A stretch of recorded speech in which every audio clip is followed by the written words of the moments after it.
Hey everybody, welcome back. Monday Morning Briefing, episode number 88, and it's Friday, December the 23rd. Weekly Snowman update, the only one we've done this year. I apologize for that, but we've got 2 days till Christmas. Y'all know that, everybody knows that. I did not realize how close Christmas was by the time we got done with the Black Friday sale. Again, we want to thank everybody for participating in that, but that entire week after that Black Friday sale, we spent trying to get everything shipped out, make sure it got to its destination, make sure that we've tracked down anything that may have gotten slipped through the cracks or anything. And so that week was pretty hectic. And then trying to get going, as we've talked about before in other Monday videos, the beginning of the holiday season, I didn't really take any Christmas orders, and I really didn't, but I've got those. We all have those customers that are good friends of ours or longtime customers of ours that you just can't really say no to and don't want to. You know, you like doing work for them, you like doing business with them. And so I had a few. I took maybe 6 or 7 little orders. I thought they were little orders. In my mind they were. And so by the time we got done and got the Black Friday deal pretty well wrapped up and everything, and got here and I made my little list and was like, okay, what few things do I have to make? Well, it turned out being a little bit more than I originally had intended, I guess. And so we all tend to do that. You know, you take a little bit more than you should. And I didn't take a lot, but what I did take, it was enough. And it really seemed kind of weird that right after that, I looked up and it was 2 weeks till Christmas. So for the last week, I just really had to hunker down and just focus on those projects so that I could get them knocked out. Had some trouble kind of acquiring some stuff. There was a few things that I had to kind of hunt around for. People were out of, rightly so. It's that early in Christmas. I should have kind of checked on that stuff early on. Anytime you're needing like a special order item or maybe like a rope can, that was one of my particular things. I had a little bit of trouble trying to find those, track those down, but got them in. But you want to try to get those things early. So it makes it kind of hard. If I didn't have somebody do this year, but we've had it happen in the past where somebody will order something like that, you know, a little bit closer to Christmas, and that can sometimes put you in a bind because you just simply can't get the can or can't get the hardware or whatever you're looking for. So as we leave out of our Christmas rush, Christmas season, we hope that you're done with all of your orders today, and that you're not having to hand deliver too much stuff, and that you were able to get everything done, and that you didn't overstress yourself and everything, and kind of got everything knocked out. The season's coming to a close. What we'll do for us, what we do every year, is we close the shop between Christmas and New Year's. We've done that for many, many years, and it's just a good reflection point. It's a good time to just kind of relax, put your shop back together, because I'm sure your shop looks a lot like mine does right now, which is just kind of a little bit of disarray. You've got things kind of strung out, and you know, you got to pick up and sharpen some tools and put some things back and declutter a little bit. And that week's a good week to do that. And I feel like that's a good time to do it as well, because most people are pretty well spent on shopping. They're not going to do a whole lot of shopping or anything like that after Christmas. Most people are a lot of people are off of work that week as well. And so they're spending a little bit of time just to kind of relax and get ready for the new year and celebrate New Year's and that deal to kick off the upcoming year. So that's what we're going to do. I'm in here today, and I've got a couple customers that are going to pick some things up. I actually had a couple customers this morning that came by just doing some last minute Christmas shopping, so that's always nice. And it's always nice too when I'm not focused on a job and trying to, you know, work on a certain project. I can kind of visit with them a little bit more and just kind of relax and hang out. So we've been doing that.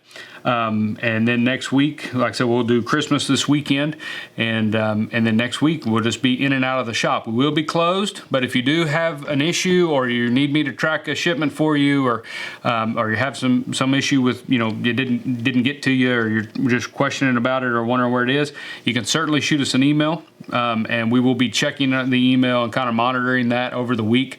And I will be in the shop, but I'll probably be in and out and just working on some projects at home as well as some projects here and just kind of laying low. So, but we will be monitoring that. So if you need something, don't hesitate to shoot us an email. We'll try to get back with you as quick as we can. So I'm guessing it's pretty well most of the country has had an Arctic blast or a weather event right now that blew in last night. And we're here in South Texas. We've got, I think this morning when I drove in, it was 17 degrees. So for us, that's kind of a big deal. I know we've got a lot of friends up in Montana and Wyoming that have sent us some pictures and stuff like that. And they're, -20, -30, whatever it is up there. That's not really my cup of tea. And so we're glad we're down here, but the 17-degree weather for us is enough for us to handle. We had everything put up in the barn last night and did our due diligence on the well houses and things like that, and got Mom situated over there. So everybody's good so far. We don't have any broken pipes. Everything seems to be functioning right. My mom's hot water did freeze, but we're going to get that taken care of. It's is what it is. Other than that, she doesn't have any issues over there. Neither do we, so we're blessed and happy to say that. But as we go through, I think we're supposed to have freezing temps until tomorrow. It may get above freezing a little bit, so maybe we'll get a little bit of warmth tomorrow, but at night it'll be pretty chilly, pretty cold. And so we're just going to kind of wait this out. It's actually really nice outside. The sun's shining. We had no rain, no ice, none of that stuff. So I can handle that type of cold weather. It's really beautiful outside, and it really doesn't feel that cold when the wind's not blowing. We did have a lot of wind last night, which that makes it always the worst part, is just that piercing wind ripping across the hill where we're at there at our house.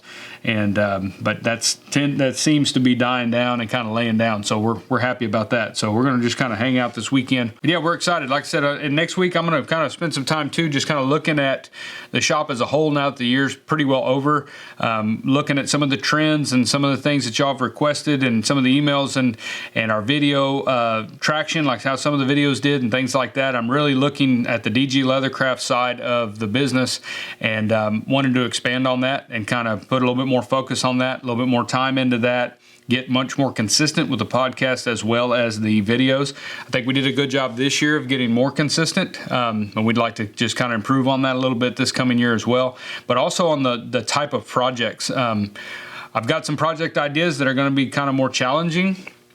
So they're going to be one of those projects that are kind of stretch you a little bit more and maybe challenge some of your leatherworking skills, both in the tooling as well as the actual construction part. Maybe some new techniques that many of us don't use on a daily basis, but that might be good to know for different other projects, as well as bringing in some of those projects that are good uses of scrap leather, quick turnaround type little projects, things you can make a dozen of and take them to a market day and sell them because they're popular and people like them, but aren't hard to build, aren't something that you have to camp out 2 or 3 days worth of shop time on one of them. Those are always really good projects to have. And scrap leather is the hardest thing. We've talked about it before. It's one of the hardest things to manage inside a shop, and it's honestly one of them where most of your profit actually lies, is what's in your scrap boxes.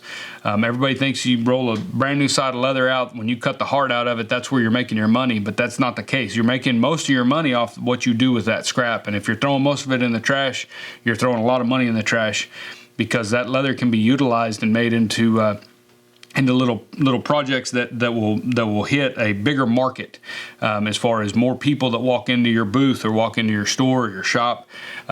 You're going to be able to market that product to more people than, say, a briefcase that's $2,000 or a saddle that's $6,000 or $8,000. It's harder to market those bigger products, even though that's the better part of your material cost, things like that. So I'm going to kind of focus a little bit on both ends, because on this channel we've got craftsmen that have been doing this for 30 years, and they just enjoy the product designs and things like that, and watching some techniques and maybe refreshing on some techniques that they don't use very often. And then we've also got guys that are just starting leatherwork. We've got a bunch of you guys on here that just started this year and just found us, those kind of things. So we're going to try to spread that around so that everybody that comes here, we kind of hit a little bit of everything, but mainly focused from a real working shop situation and a profitable product line situation too, with maybe a few products in there that maybe not be something you would ever build and sell many of, if at all, but maybe fun to build. And I've got a couple ideas on some projects that I think would be pretty neat.